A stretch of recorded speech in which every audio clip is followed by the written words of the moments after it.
Hello दोस्तों, कैसे हैं। आज हम लोग अपने इंग्लिश ग्रामर के मॉडल के सेक्शन को आगे करने जा रहे हैं दोस्त। पिछले वीडियोस में हम लोग कैन, कुड, मे, माइट के बारे में डिटेल्ड पढ़े। आज हम लोग दोस्त शैल, शुड और विल के बारे में पढ़ेंगे दोस्त। हम लोग ऑलरेडी यहाँ पर कुछ मेंशन करके रखे हैं सो दैट कि we have to save our time. Video बहुत लंबा हो जाता है दोस्त। अब हम लोग टाइम वेस्ट ना करते हुए हम लोग इसके बारे में सीखेंगे कैसे इसका यूज़ करते हैं। हम लोग अपने everyday day to day life में दोस्त सबको यूज़ करते हैं, बट हम लोग केवल यूज़ करते हैं, ये समझते नहीं कि कैसे इसका यूज़ करेंगे, कैसे कैसे इसका यूज़ कर सकते हैं दोस्त। हम लोग वही यहाँ पर आज सीखेंगे कैसे कैसे यूज़ कर सकते हैं, ताकि हम लोग बहुत स्पेसिफिक जगह पर इसका यूज़ कर लें और हमारा पर्पस सॉल्व हो जाए दोस्त। तो सबसे पहले शुरू करते हैं शैल से। शैल का यूज कैसे करेंगे दोस्त, जैसा कि आप लोग देख रहे होंगे, हम लोग इसका प्रेजेंट फॉर्म देखते हैं, पास्ट फॉर्म देखते हैं, फ्यूचर फॉर्म देखते हैं और निगेटिव सेंटेंसेस को देखते हैं अपने यूज करने के लिए। तो सबसे पहले देखते हैं इनएविटेबिलिटी। शैल का यूज देखेंगे, इसका मतलब यही होता है।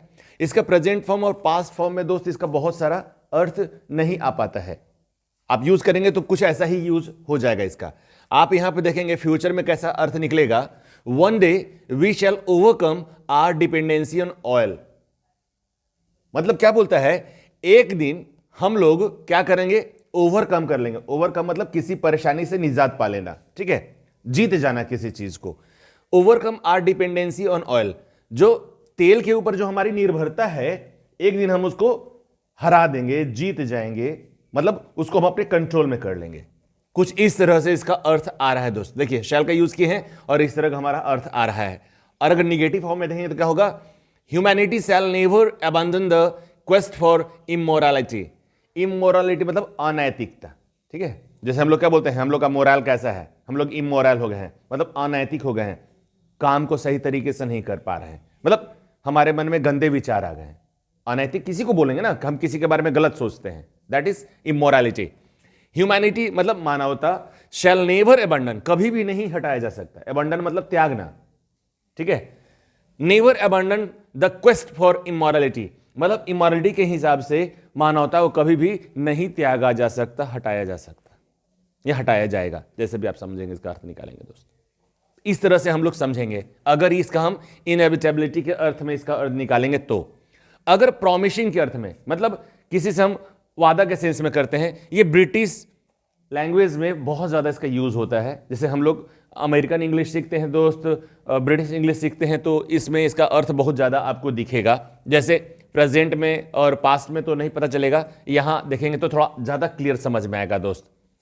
आई shall ensure that everything goes according to plan, मतलब मैं क्या कर सकता हूं, आपको इंश्योर कर सकता हूं, मतलब आश्वस्त कर सकता हूं। इंश्योर बोले तो आश्वस्त करना, मैं आपको आश्वस्त करूंगा कि सारी चीजें हमारी योजना के तहत चल रही है। मतलब जो भी हम प्लान कर रहे हैं वो चल रही है, मतलब हम लोग जैसा प्लान किए थे अकॉर्डिंगली इट इज ऑन, वैसे ही बिल्कुल जारी है। देख रहे हैं, एक तरह का प्रॉमिस की तरह बात आ रहा है, जैसा हम लोग प्लान किए थे भैया वैसे चल रहा है, दैट्स ऑल। कुछ इस तरह से I shall not let you down, मतलब मैं आपको, आपके सर को नीचा नहीं होने दूंगा।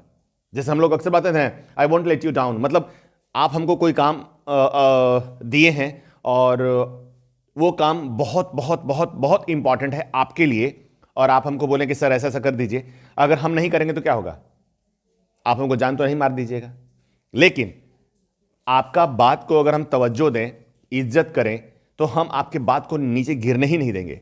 आपने बोला, हमने हाँ कहा, और वो काम को हमने किसी भी कीमत पे पूरा करके दे दिया, that is late you down. अगर आप नहीं करते हैं तो आप सामने वाले का सर को नीचा कर देते हैं, तो सामने वाला का सर नीचा होने से बच जाता है, यही, दैट्स ऑल, ठीक है। अगर हम लोग फ्यूचर एक्शंस की बात करें, जनरली हम लोग यही ज्यादा यूज करते हैं दोस्त, हम लोग जनरली फ्यूचर एक्शन को ज्यादा यूज करते हैं, लेकिन ये दोनों यूज हम लोग को समझ में थोड़ा ध्यान नहीं देने के कारण नहीं समझ में आता है, बट हम लोग फ्यूचर एक्शंस को ज्यादा यूज करते हैं। इसमें देखो, जो फ्यूचर है तो प्रेजेंट में तो कोई मतलब नहीं बनेगा और पास्ट में कोई अर्थ नहीं निकलेगा, क्योंकि बीता हुआ तो है नहीं, फ्यूचर का बात हो रहा है, ये हम लोग ज्यादा यूज करते हैं। यहां देखिए, our train shall arrive ahead of schedule, मतलब हमारी जो ट्रेन है, हमारी जो रेलगाड़ी है, जो समय निर्धारित है उसके पहले आ जाएगी। क्या है, अराइव अहेड ऑफ स्केड्यूल मतलब जो हम समय निर्धारण है एक ट्रेन का कि इतने बजे फलना बजे आएगी, मान लेते हैं कि 8:10 में आएगी और वो क्या आ जाती है 8 बजे आ जाती है, 8:05 में आ जाती है। इसका मतलब क्या हो गया, समय से पहले पहुंच जाएगी स्टेशन पे। इस तरह से our train shall not arrive ahead of schedule after all, बोलता है कि समय होने के बावजूद भी हमारी ट्रेन समय पे नहीं पहुंच पाएगी। जब ट्रेन लेट होती है तो अक्सर ऐसा ही होता है। तो यहां पर इस तरह का अर्थ आएगा बाबू। अगला देखिएगा, हम लोग शुड का यूज करेंगे। किसका यूज करेंगे, शुड का यूज करेंगे। शुड का यूज करेंगे ऑब्लिगेशन के सेंस में। ऑब्लिगेशन का मतलब क्या होता है, जब आपके पास कोई काम करने के लिए एकदम सर्टेन काम होगा कि नहीं, आपको ये काम करना ही है, ड्यूटी के सेंस में, तो आप कैसे करेंगे। अब ये देखिए, प्रेजेंट के फॉर्म में और पास्ट के फॉर्म में कोई खासा इसका अर्थ उतना इफेक्टिव नहीं आ रहा है। यहां पर देखिए फ्यूचर में बहुत अच्छा इफेक्टिव आएगा। I should return this book, मतलब हमको यह किताब लौटा देना चाहिए, यह किताब लौटा देना चाहिए आपको। अब कहां लौटाइएगा, आप अपने किसी दोस्त से लिए होंगे तो दोस्त को दे दीजिएगा, किसी कोचिंग से लिए होंगे तो कोचिंग को दे दीजिएगा, किसी लाइब्रेरी से लिए होंगे तो लाइब्रेरी को दे दीजिएगा। जहां से आप बुक लाए हैं वहां से आपको बुक लौटाना होगा, ठीक है। एक्सपेक्टेशन मतलब उम्मीद, आप किसी चीज से उम्मीद लगाते हैं तो कैसे उम्मीद लगाएंगे, शुड को लगा के। आप देखिए प्रेजेंट में कैसे यूज करेंगे। देखिए अब यहां पर प्रेजेंट, पास्ट, फ्यूचर और निगेटिव का मतलब क्या निकलता है, इसका मतलब यह निकलता है कि उस तरह का अर्थ आ रहा है बाबू, ठीक है। मतलब शुड का यूज प्रेजेंट में आप एक्सपेक्टेशन के सेंस में निकाल सकते हैं। कैसे अर्थ आएगा, आप देखिए, you should be at the airport right now, आपको अभी के अभी एयरपोर्ट पे होना चाहिए। देखिए हम आपसे क्या उम्मीद करते हैं, आपको अभी कभी हो जाना चाहिए। जैसे कोई टीचर आते हैं और आपको बोलते हैं कि भैया हमको आज के आज ये वाला क्वेश्चन आंसर याद हो जाना चाहिए, कल के कल हमको ये चीज से चाहिए, तो कैसे आपको कोई टीचर बोलता है, इसका मतलब क्या होता है, वो आपसे उम्मीद करते हैं कि आपको वो चीजें याद हो जानी चाहिए। इसके सेंस में अर्थ आ रहा है बाबू। अगर यही पास्ट में इसका अर्थ कैसे निकलेगा, देखिए, she should have arrived at the airport by now, मतलब शी शुड हैव अराइव्ड, इसका अर्थ कैसे निकलता है बाबू, आपको एयरपोर्ट पे अभी के अभी होना चाहिए था, पहुंच जाना चाहिए था, आप लेट हैं। जैसे मान लेते हैं कि हम एयरपोर्ट पे हैं, मान लेते हैं कि हम आपको बुलाए हैं एयरपोर्ट पे, ठीक है, मिलने के लिए। कहीं जाना है हम लोगों को, हम लोग का कोई मान लेते हैं कोई टाइमिंग है 9 बजे का, ठीक है, तो हम पहुंच गए हैं 8 बजे, क्योंकि 1 घंटा पहले वो लोग बुलाते हैं चेक इन करने के लिए, पूरा चेक इन करने लगे, तो हम पहुंच गए हैं और हम आपको फ़ोन कर रहे हैं, तो आप कहाँ पर हैं, आप रास्ते में, हो सकता है कि आप रास्ते में होंगे, 8 बजे का चेक इन टाइम होता है 1 घंटा पहले का, तो आपको वहाँ पहुँचने में थोड़ा 10 मिनट लेट हो रहा है, 5 मिनट ट्रैफिक होगा तो आप लेट पहुँच रहे हैं। तो हम क्या बोल रहे हैं आपको, you should have arrived at the airport by now, आपको अभी तक एयरपोर्ट पहुंच जाना चाहिए था और आप नहीं पहुंचे हैं। मतलब क्या है, आप नहीं पहुंचे हैं, आप रास्ते में, कोई ना कोई तो बात बोलिएगा, सर ट्रैफिक है, ऐसा है, फलना है, ढिमका है, कुछ तो आप बोलिएगा, but you are not at the airport that moment when you were talking to your boss. The same thing is here. अगला क्या निकलता है बाबू, फ्यूचर में अर्थ कैसे निकलेगा, तो she should arrived at the airport before 9 o'clock tonight, मतलब उसको रात के 9 बजे के पहले एयरपोर्ट पे पहुंच जाना चाहिए। तो मतलब क्या है, अभी तो हम लोग दिन में हैं तो रात की बात करते हैं, तो रात को 9 बजे के पहले आपको एयरपोर्ट पे पहुंच जाना है भैया, क्या है, तो 10 बजे कम से कम आपका फ्लाइट का टाइम होगा। क्यों, 1 घंटा पहले चेक इन टाइम होता है एयरपोर्ट पे, हमेशा 1 घंटा पहले चेक इन टाइम होता है। तो उसके लिए आपको बोला जा रहा है, क्या आपकी बात हो रही है, शाम को 9 बजे, कभी दिन है तो शाम के 9 बजे की बात हो रही है, ठीक है। तो फ्यूचर का टाइम हो गया, पहुंच जाना चाहिए आपको। देख रहे हैं फ्यूचर में कैसे इसका अर्थ निकल रहा है, आपको पहुंच जाना चाहिए 9 बजे के पहले, मतलब यूज तो कर रहे हैं शुड, बट अर्थ कहां आ रहा है, रात को 9 बजे। अभी मान लेते हैं दिन है तो रात को 9 बजे की बात हो रही है बाबू। निगेटिव में कैसे अर्थ निकालेंगे, she should not be at the airport gate, मतलब उसको अभी तक एयरपोर्ट पे नहीं होना चाहिए। She should not be at airport, उसको एयरपोर्ट पे नहीं होना चाहिए अब तक, फिर भी उसको एयरपोर्ट पे नहीं होना चाहिए। तो इस तरह का अर्थ आएगा बाबू अगर आप निगेटिव बात करें तो। यहां देखिए रिकमेंडेशन, रिकमेंडेशन का मतलब क्या होता है बाबू, जब हम लोग किसी को अनुमोदित करते हैं, रिकमेंड करना मतलब होता है अनुमोदन करना। जैसे आप हमारे पास आते हैं पढ़ने के लिए, मान लेते हैं, और बोलते हैं कि सर हमको फलना कोचिंग में एडमिशन चाहिए, हमको सर इंजीनियरिंग का तैयारी करना है, मेडिकल का तैयारी करना है। हम बोले ठीक है बाबू, और खुदा न खास्ता उस कोचिंग में मेरी पहचान होती है जहां पर आप नाम लिखवाना चाहते हैं। मान लेते हैं कि ABC एक कोचिंग है, वहां मेरी पहचान है, आप वहां पर नाम लिखवाना चाहते हैं। आप हमको क्या बोले कि सर हमको वहां नाम लिखवाना है, सर वहां का फीस है 1.5 लाख रुपया, कुछ कॉन्सेशन करवा देते। तो हम बोलते ठीक है बाबू, वहाँ के जो डायरेक्टर साहब हैं वो हमको पहचानते हैं, हम उनको फ़ोन कर देंगे। तो जो हाँ 1.5 लाख रुपए रहे थे, आपसे 1,40,000 लेंगे, 1,30,000 लेंगे, जो उनके बजट का हिसाब किताब होगा, जो आपको डिस्काउंट दे पाएंगे। तो दैट इज हम आपको रिकमेंड किए at that position for what, for getting admission over there.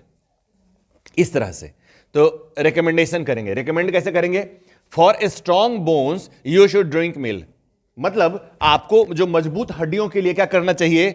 आपको दूध पीना चाहिए। आप अक्सर टीवी में ऐड देखते होंगे, हॉर्लिक्स का प्रचार होता है या किसी तरह का प्रचार होता है, तो उसमें वो लोग रिकमेंड करते हैं, है ना, कि आप लोग वीमेन हॉर्लिक्स पीजिए महिलाओं की हड्डियां मजबूत करने के लिए, जूनियर हॉर्लिक्स पीजिए बच्चों की हड्डियां मजबूत करने के लिए, च्यवनप्राश खाइए इम्यूनिटी को मजबूत करने के लिए, माने तरह तरह का डिटॉल साबुन यूज कीजिए हाथ का जर्म्स को मारने के लिए। मतलब सब लोग रिकमेंड करता है, ठीक है। इस तरह से आप देखेंगे कि लोग रिकमेंड करते हैं आपको।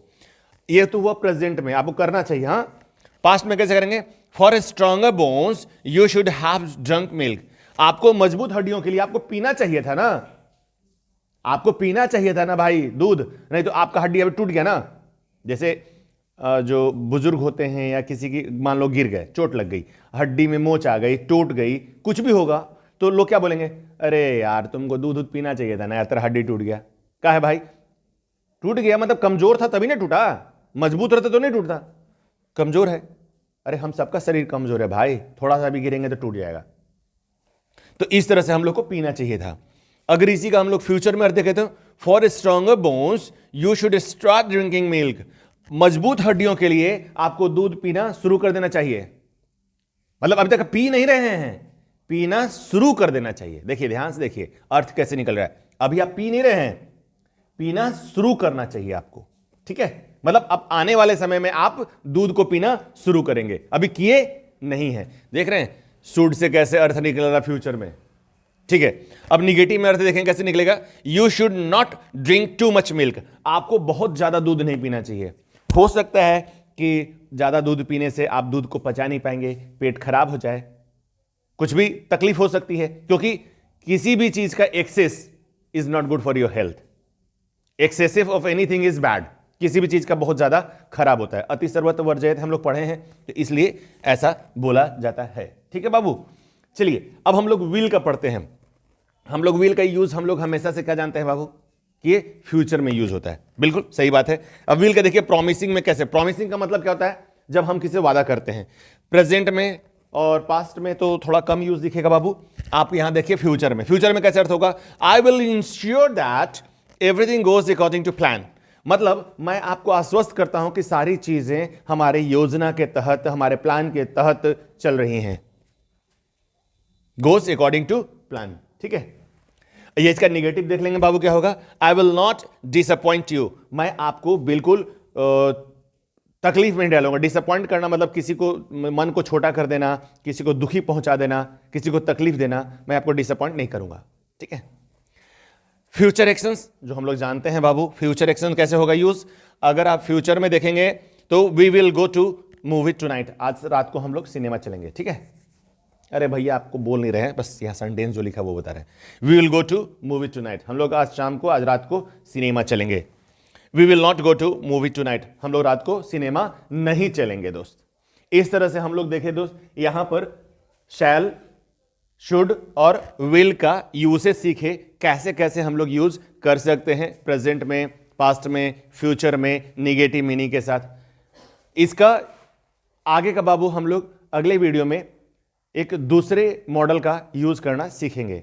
क्या कीजिएगा, इसको 1-2 बार देखिएगा, थोड़ा समझने की कोशिश कीजिएगा, प्रैक्टिस कीजिएगा। बहुत काम का दोस्त है। चलिए मिलते हैं अगले वीडियो में। Thank you.